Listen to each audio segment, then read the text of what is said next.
Bonsoir à tous, nous nous retrouvons quelques semaines après la rentrée pour un troisième webinaire PPPF qui s'appelle « Accompagner les plus fragiles, bien traiter la communauté éducative ». Après plusieurs mois de confinement, l'école accueille de nouveau tous les élèves. C'est l'occasion, nous semble-t-il, de porter un regard attentif sur les plus fragiles. Qui sont-ils? Comment repérer les impacts du confinement sur le bien-être des enfants et des adultes? Je vous présenterai quelques chiffres qui ont été édités par le numéro d'urgence 119 pour repérer un petit peu quelques éléments forts de ce confinement. Puis nous évoquerons la question des fragilités. J'en profiterai également pour vous présenter deux documents techniques, celui sur l'écoute que vous connaissez peut-être déjà, et puis le tout nouveau qui vient de sortir qui s'appelle Secret professionnel, discrétion professionnelle, devoir de réserve, confidentialité. Et puis je terminerai sur quelques points à propos de la bientraitance que nous continuerons ensuite d'explorer, j'espère. Alors pour commencer, signaler peut-être voilà, la reprise de l'école qui était nécessaire de l'avis de tous les spécialistes, attendue par nombre d'acteurs, aussi bien les professionnels que les familles, et qui a lieu dans un contexte assez paradoxal pour les enfants, un contexte bien sûr de déconfinement, d'incertitude, où les enfants finalement ont été assez épargnés en termes de prévalence et de gravité par rapport à la Covid-19, même si on sait qu'il y a eu quelques cas rares, certes, mais très graves chez des jeunes enfants, mais globalement, les enfants sont épargnés. Et puis, par contre, des impacts sur leur santé physique et mentale qui doivent être repérés.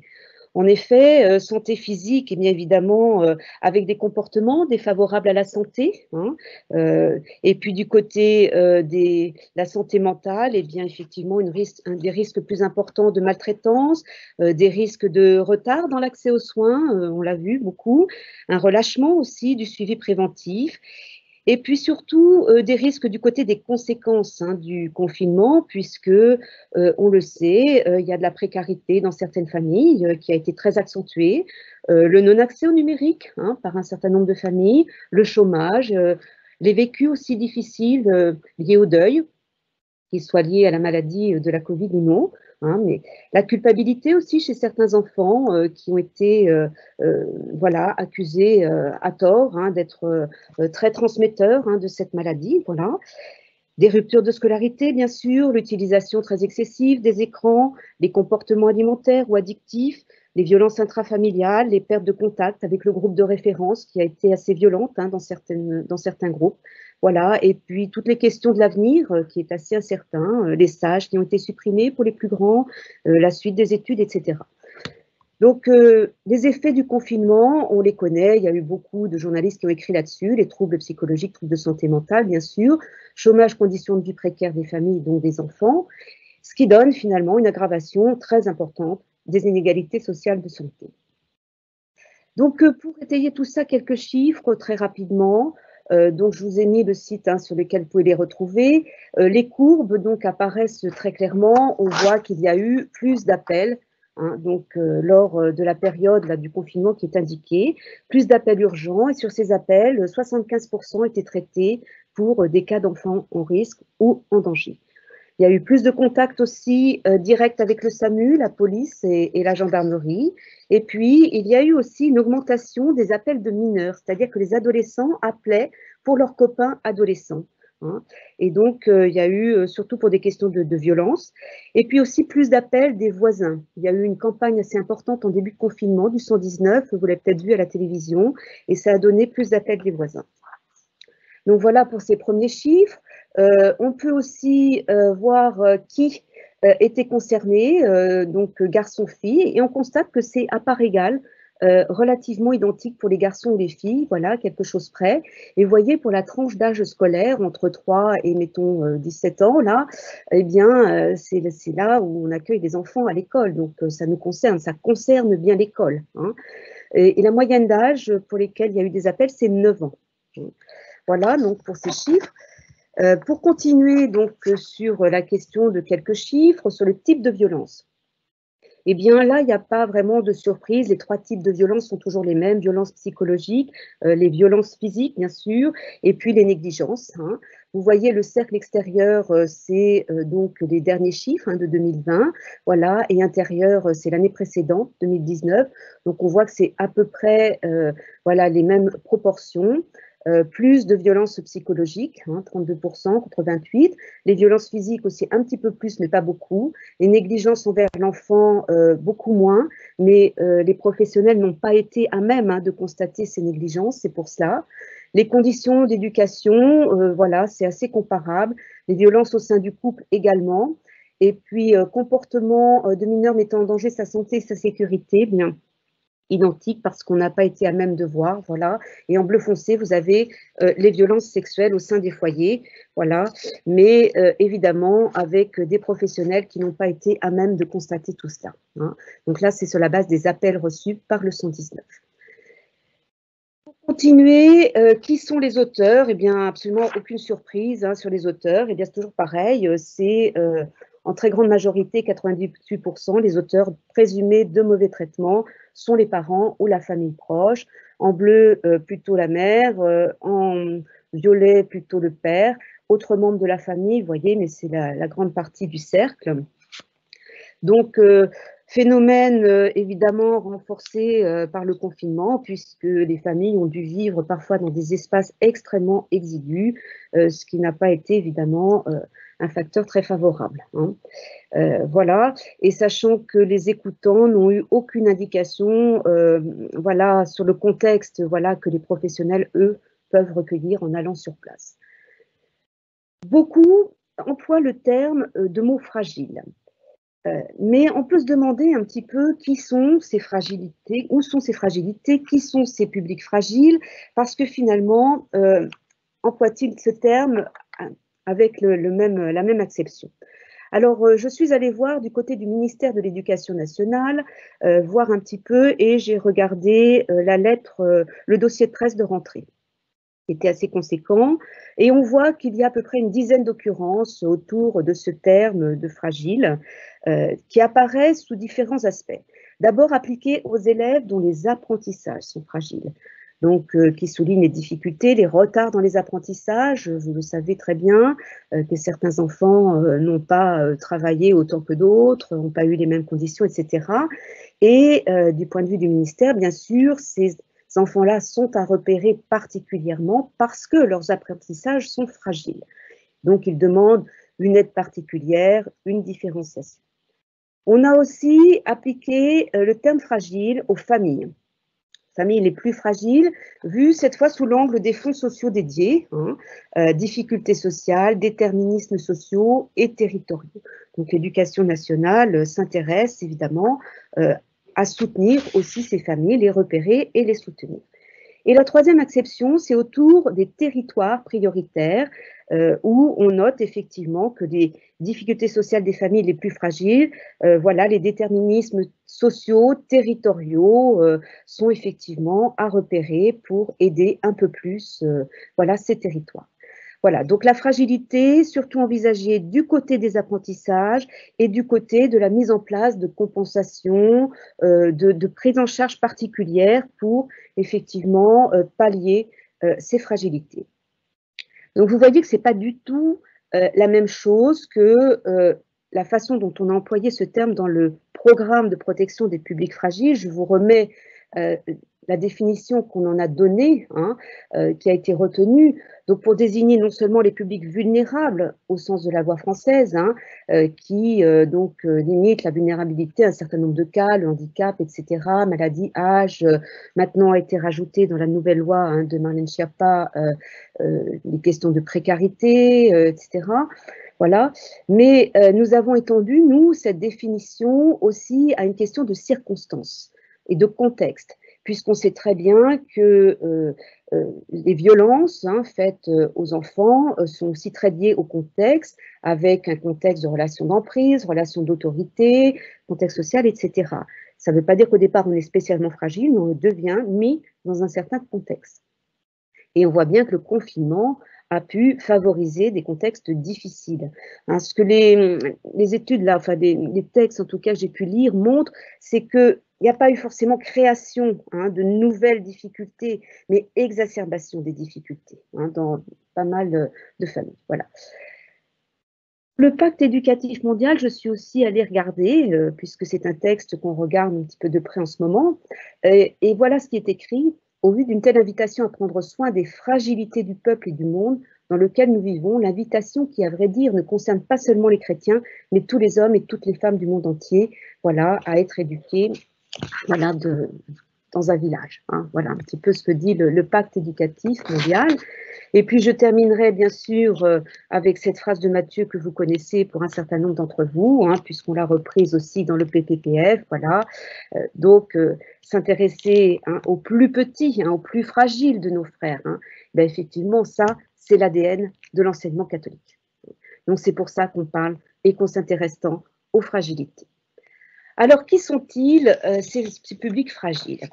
Ces enfants, tous les enfants sont potentiellement concernés. Il ne faudrait pas croire que c'est réservé à certaines catégories. Toutes les catégories sociales peuvent être concernées, tous les âges peuvent être concernés. Alors évidemment, nous avons une pensée particulière pour les perdus de vue, les décrocheurs. D'ailleurs, les décrocheurs, qu'ils soient élèves ou qu'ils soient profs, on sait qu'il y a un certain pourcentage qui ont décroché et dont on a eu zéro nouvelle. Alors ça ne veut pas dire que tous sont dans des difficultés, mais ça vaut le coup quand même un petit peu de savoir ce qui s'est passé pendant ce confinement et de leur faire raconter un petit peu. Les enfants concernés par le harcèlement, donc j'ai eu plusieurs témoignages voilà, en direct de chefs d'établissement qui ont expliqué que le harcèlement a pu continuer même de façon très exacerbée à l'abri des regards pendant le confinement. Juste pour rappel, c'est 700 000 élèves. Le harcèlement, ce sont les chiffres du ministère. Donc tous les établissements sont concernés par le harcèlement et c'est une cause prioritaire d'ailleurs voilà, au niveau ministériel aujourd'hui. Il faut absolument qu'on enraye ce phénomène. Les enfants vivant dans des familles victimes de précarité économique et sociale, on sait très bien que ce sont des facteurs de risque, c'est décrit beaucoup dans la littérature, on le sait depuis longtemps. Les enfants porteurs de handicap, et là, il y a eu bien évidemment des ruptures de soins, des ruptures de suivi. On a beaucoup évoqué l'autisme. Voilà, parce que vivre quand on est une famille, par exemple, monoparentale avec un enfant autiste, ça a été évidemment extrêmement difficile dans certaines familles, même si les associations se sont mobilisées. On a aujourd'hui une reprise de l'école, en plus qui ne se fait pas forcément dans des conditions très idéales du côté des aides, des AVSH, etc. Donc une attention très particulière aux enfants porteurs de handicap et au suivi et à la reprise, etc. Le port du masque, etc., n'arrange en rien. Enfin, vous connaissez toutes ces problématiques mieux que moi. Les enfants vivant dans des milieux où il y a de la violence, qu'ils soient témoins ou victimes, et il y a eu effectivement un certain nombre d'appels pour ces raisons-là, les adolescents mis à la porte, par exemple, les conflits de couple, on sait que c'est une cause très importante de violence pour les enfants. Voilà. Et puis, les mineurs non accompagnés, pour lesquels, effectivement, il y a eu des textes et des prolongements de droits qui ont été votés, mais certains dont on a complètement perdu la trace. Voilà, et c'est des catégories de population à regarder de près. Voilà, donc ce n'est pas exhaustif, bien sûr, mais vous voyez la diversité de ces fragilités et surtout dans les représentations, ne pas avoir trop d'a priori. Voilà. Alors, comment faire pour travailler avec et accompagner au mieux ces publics fragiles? Eh bien, une des premières choses, c'est évidemment d'être à l'écoute. Et je vous renvoie au document Être à l'écoute, créer des dispositifs d'écoute que vous pouvez télécharger sur le site de l'enseignement catholique, donc dans la rubrique kiosque. Donc, ils sont en téléchargement gratuit. Donc, nous avons voulu distinguer ce qui était être à l'écoute. L'établissement scolaire est un lieu d'éducation, donc un lieu d'attention aux personnes, bien entendu. De nombreuses situations de la vie scolaire permettent d'être à l'écoute, que ce soit et d'entendre les joies, les tracas des uns et des autres. Pêle-mêle, toutes les situations interstices, c'est-à-dire où on a une conversation très libre hein, avec les enfants, que ce soit au CDI, dans la classe, aux intercours, à l'occasion de déplacements, par exemple, vers la salle de sport, au moment du repas. Les situations pédagogiques aussi sont des endroits où on peut effectivement être à l'écoute, que ce soit dans les rédactionnels des enfants, les témoignages directs, les débats, les projets particuliers, les situations éducatives particulières aussi, les heures de vie de classe, les temps de régulation, suite au manquement au règlement, on reprend certaines choses, les séances de caté, de culture chrétienne, des situations aussi liées à des périodes particulières de la scolarité, que ce soit l'inscription voilà, dans le nouvel établissement, le conseil de classe, l'accompagnement personnalisé, l'orientation. L'adulte éducateur, à ce moment-là, se doit d'être dans une relation empathique où il assume son rôle d'éducateur hein, vis-à-vis de l'enfant, hein, de l'élève. Voilà, et donc il a une parole encourageante, de soutien, voilà, à l'élève, et ça fait pleinement partie de l'exercice du métier, qu'on soit enseignant, qu'on soit surveillant, etc., etc. En général, ces situations ne nécessitent pas hein, de recours à une aide spécialisée, sauf bien évidemment si des clignotants s'allument et que l'on commence à se poser des questions et avoir quelques doutes sur la situation de l'élève. Quelques remarques concernant ce thème être à l'écoute. Donc ça concerne tout salarié, bénévole, hein, qui est susceptible d'accueillir une parole dans toute situation de la vie scolaire, bien sûr, et l'idée que la relation éducative n'est pas symétrique. Donc j'alerte vraiment sur le fait qu'il ne s'agit pas du tout d'aller rechercher les confidences. Ce n'est pas du tout ce que l'on cherche, hein, mais c'est simplement que dans certains cas où on parle de santé, on parle d'orientation, on parle de citoyenneté, je pense au parcours Avenir Santé Citoyen par exemple, l'éducation affective, relationnelle et sexuelle, l'animation pastorale, on peut être amené à recueillir évidemment des paroles plus difficiles. Donc cette relation, elle doit être dissymétrique parce que être ami avec les élèves, voilà, sur les réseaux sociaux, voilà, pour faire jeune, pour plaire aux élèves, dans le langage, dans les gestes, c'est pas une très bonne idée parce qu'en fait, ça brouille beaucoup les pistes pour les enfants et ça brouille les repères. Donc, il s'agit seulement d'être à l'écoute dans une relation d'éducateur, voilà, et de pouvoir entendre ce qu'il y a à entendre s'il y a quelque chose à entendre. Donc ça, c'est la situation de tout un chacun. À distinguer complètement de la situation créée des dispositifs d'écoute. Cette situation-là, elle est complètement différente et là, ça concerne les écoutants qui sont des personnes formées et compétentes. Tout le monde n'est pas à même d'être écoutant. Dans ce cadre-là, il faut l'autorisation du chef d'établissement, bien sûr, hein, et puis c'est un dispositif qui est inscrit dans le règlement intérieur. Donc ça, c'est important de bien distinguer les deux, et nous avons effectivement soutenu l'idée qu'il fallait des espaces, voilà, des dispositifs d'écoute hein, dans les établissements ou à d'autres endroits, voilà, et tenus par des professionnels. Donc, en fonction des ressources humaines qui existent, voilà, l'idée est d'organiser ces endroits et ça ne s'improvise pas. Donc, je vous renvoie vers ce document, hein, qui est un petit document de 4 pages, très court à lire, et qui vous donnera des repères sur cette question de l'écoute. Donc, bien entendu, une invitation à connaître le PPPF. Donc, je vous signale que ce PPPF a été réédité avec une mise à jour juridique et il est entièrement téléchargeable sur aussi le kiosque de l'enseignement catholique. Et vous y trouverez également les procédures que vous connaissez déjà pour beaucoup d'entre vous, j'imagine, ainsi que recueillir la parole de l'enfant, témoin ou victime, voilà, qui peuvent aider effectivement à traiter les situations. En tout cas, il s'agit de référer au chef d'établissement tout dévoilement ou élément d'inquiétude, parce que c'est une obligation évidemment légale, mais parce que c'est l'ADN de l'enseignement catholique, encore une fois, de s'intéresser aux plus fragiles et de mettre en place ce qu'il faut quand c'est nécessaire.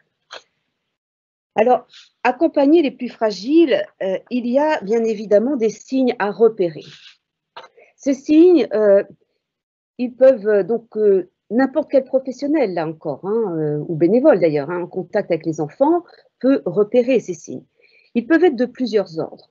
Ce sont souvent des signes de souffrance psychique. Je ne réinsiste pas sur la souffrance physique parce que là, il y a des traces et c'est facile. On peut faire constater par un médecin, voilà, le médecin de PMI ou médecin éducation nationale, c'est beaucoup plus simple. Souffrances psychiques, elles peuvent être de plusieurs ordres. On peut avoir des modifications du comportement ou des aggravations des difficultés antérieures. C'est du repli sur soi, ce sont des peurs fréquentes, tristesse, ralentissement, stagnation d'un élève que vous avez connu bon élève et qui là est complètement perdu, a perdu ses repères, etc. Ça peut être de l'anxiété, ça a été assez souvent signalé, des troubles anxieux avec des difficultés de sommeil, etc., la peur de l'avenir, des phobies scolaires qui sont revenues, des choses comme ça. On peut avoir aussi un désintérêt pour les jeux, les activités scolaires, les contacts avec les pairs, des comportements agressifs aussi vis-à-vis des autres enfants, des adultes, ou bien on peut aussi avoir voilà, des aggravations liées à des situations de harcèlement, donc phobie scolaire, on ne veut plus venir du tout à l'école, je vous en ai parlé, ou des enfants qui racontent qu'ils ne dorment pas la nuit, qu'ils ont des cauchemars, des terreurs nocturnes, etc.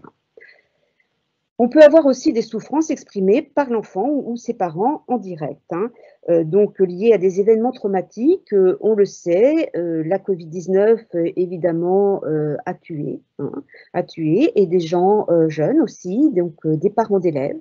Il y a eu des enseignants, enfin voilà, des collègues, il y a eu des situations difficiles.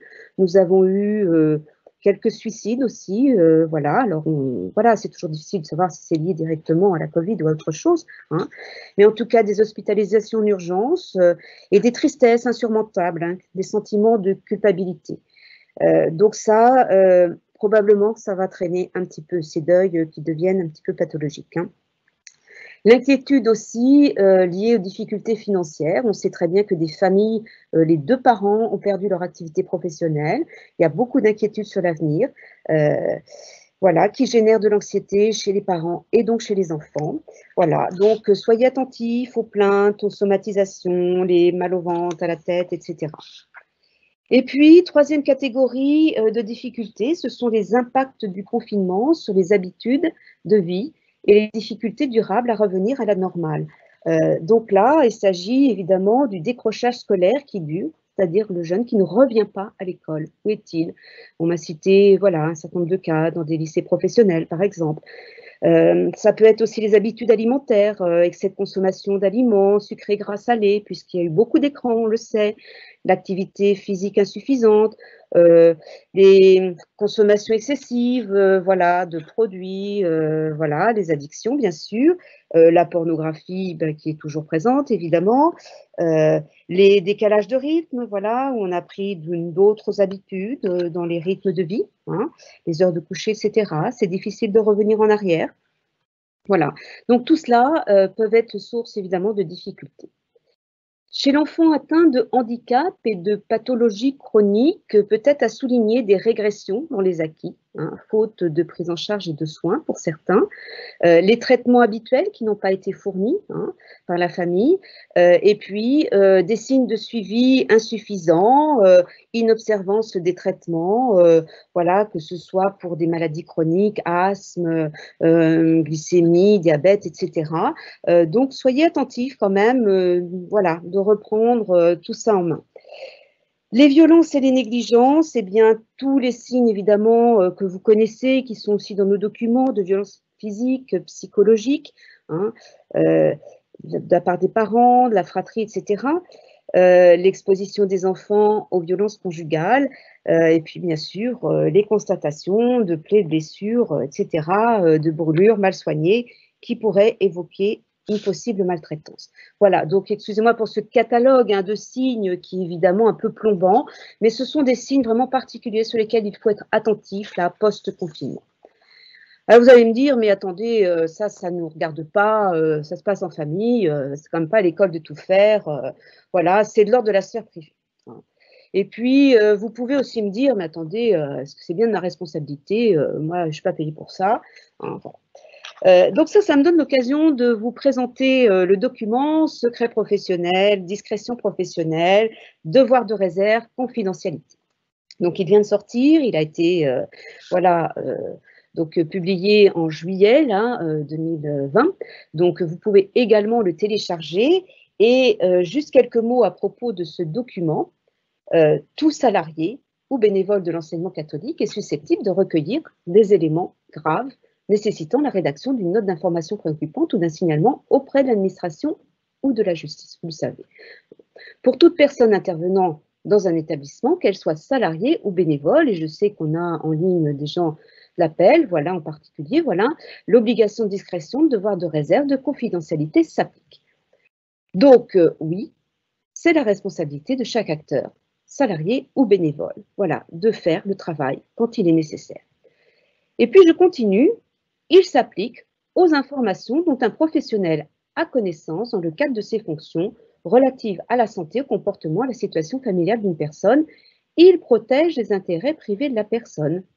Donc c'est bien parce que ça protège les intérêts privés qu'on s'y intéresse, hein, et qu'on travaille dans un certain cadre déontologique et même légal, voilà, donc le secret professionnel en particulier. Alors juste pour voilà, vous dire, je vais redétailler devoir de réserve, discrétion professionnelle, confidentialité.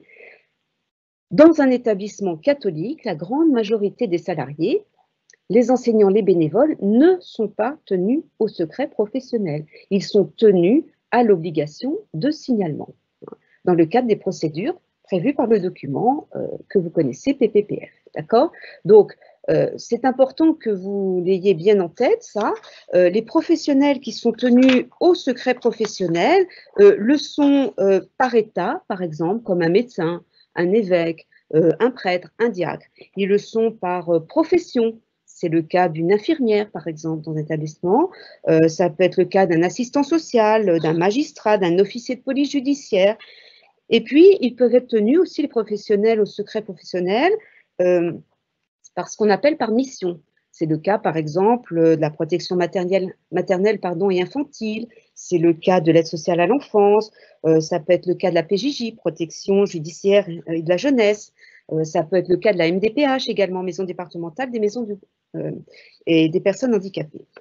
Voilà. Pour autant, la loi peut obliger la levée du secret professionnel, notamment lorsque le professionnel a connaissance de privation ou de sévices, y compris lorsqu'il s'agit d'atteinte ou de mutilation sexuelle infligée à un mineur ou à une personne qui n'est pas en mesure de se protéger en raison de son âge ou de son incapacité physique ou psychique. Donc ça, c'est le code pénal, bien sûr, que je viens de vous lire.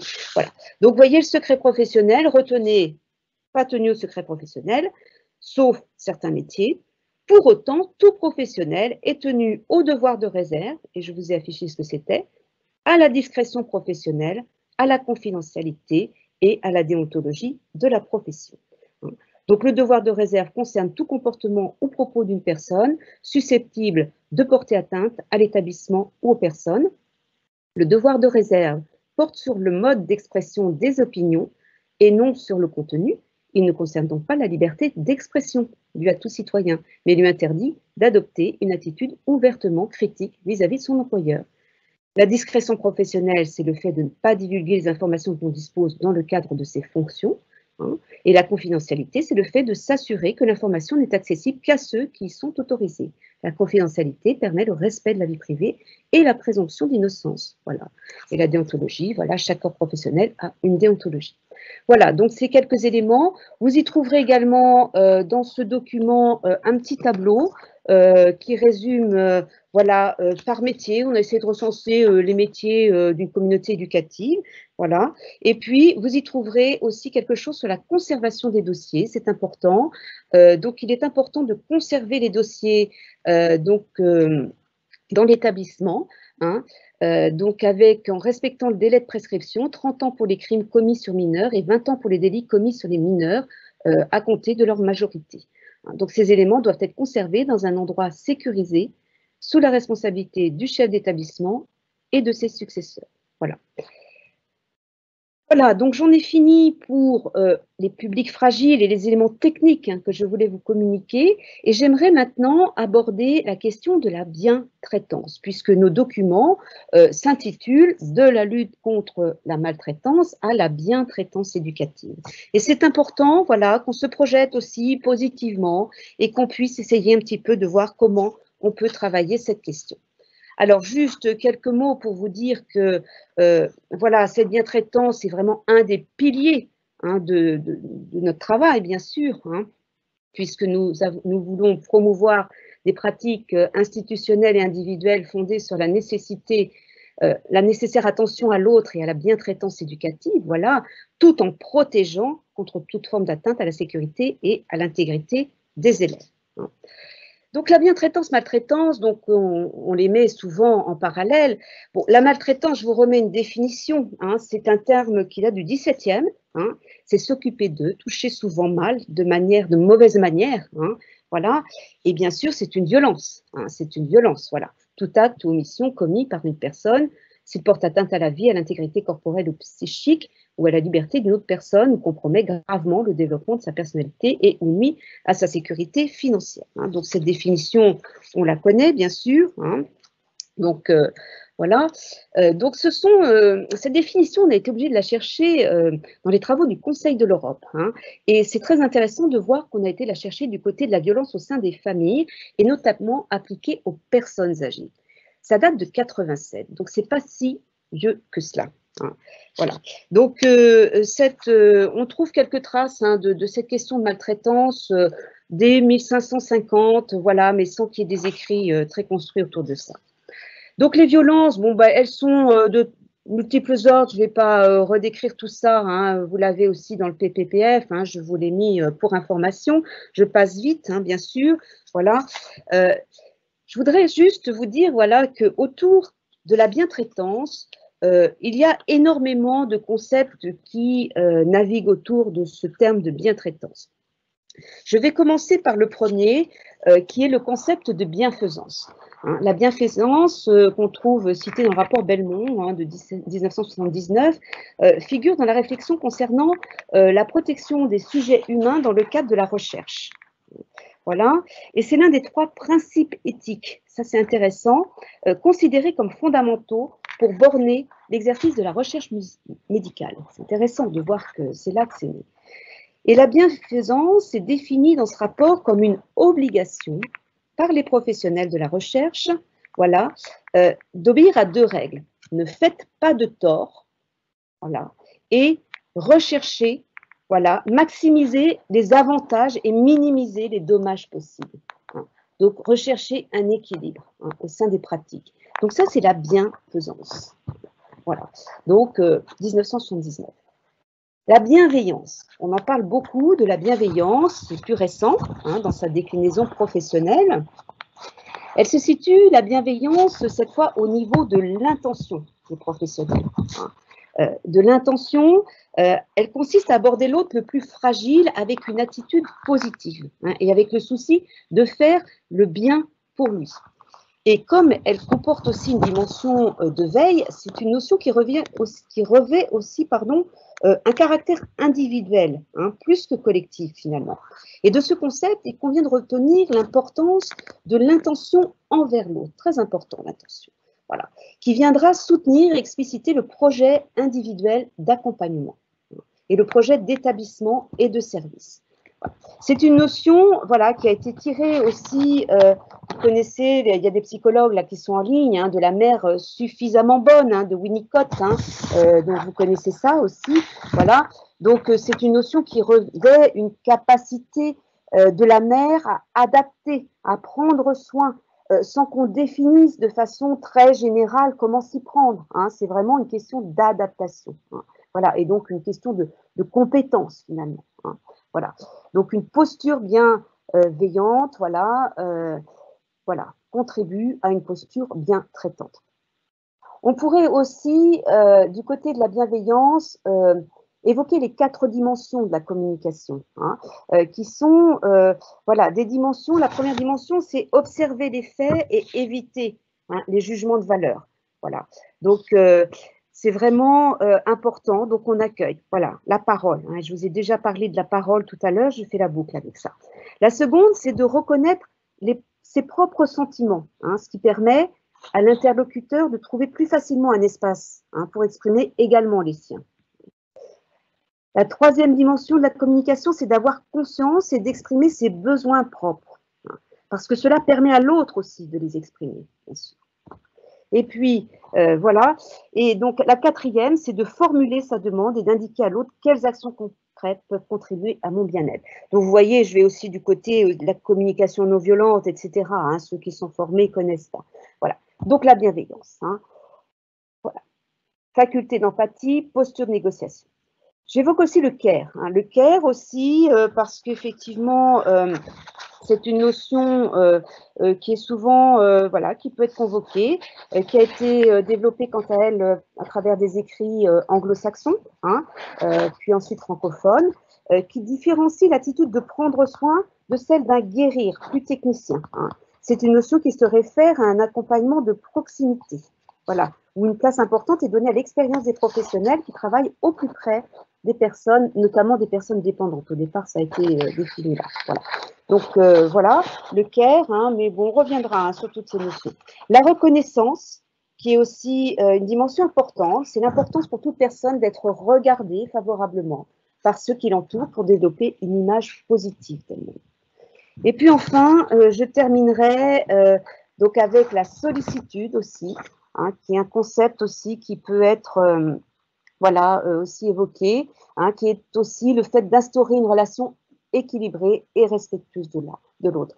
Voyez, donc la bientraitance, c'est quand même un concept assez complexe, voilà, qui vient plutôt du monde de la santé, hein, et qui oblige tout à avoir un projet, bien sûr, et puis à s'engager, vraiment, à s'engager. Donc, vous voyez, bientraitance et maltraitance, ce sont deux concepts en résonance, bien sûr. Hein. C'est une démarche volontariste d'amélioration continue des pratiques, voilà. Une démarche positive, bien sûr, qui fait mémoire du risque, hein, qui se rappelle aussi les conséquences de la maltraitance, bien sûr, et qui sait de quoi elle parle, d'accord? Mais la bientraitance, ce n'est pas une absence de maltraitance, c'est pas l'absence de maltraitance, voilà, et ce n'est pas non plus la prévention de la maltraitance, d'accord? C'est-à-dire qu'il ne suffit pas de ne pas maltraiter pour bien traiter. Il faut plutôt être comme dans un projet au croisement des perspectives de toutes les parties. Hein. Et donc, c'est une notion dynamique, contextualisée, à renouveler constamment, du côté de la personnalisation, de l'individuation, etc. Hein, donc, quand le ministère demande de la différenciation, de la prise en charge, voilà, en fonction des besoins, etc., on est là-dedans, en effet. Hein. Donc, bien traiter la communauté éducative, c'est bien sûr une invitation à se mettre en projet. Hein. Donc, je vous renvoie sur le pacte éducatif mondial à nouveau. J'ai cherché, voilà, s'il y avait ces concepts-là dans le pacte éducatif mondial. Je les ai trouvés pages 13 et 16, et je vous cite. Au centre, la relation. Parmi les valeurs indispensables pour reconstruire un pacte éducatif, il semble important de s'arrêter sur la valeur de la relation éducative. Voilà. L'urgence de construire un village de l'éducation où l'on s'engage pour créer un réseau de relations humaines et ouvertes. Voilà.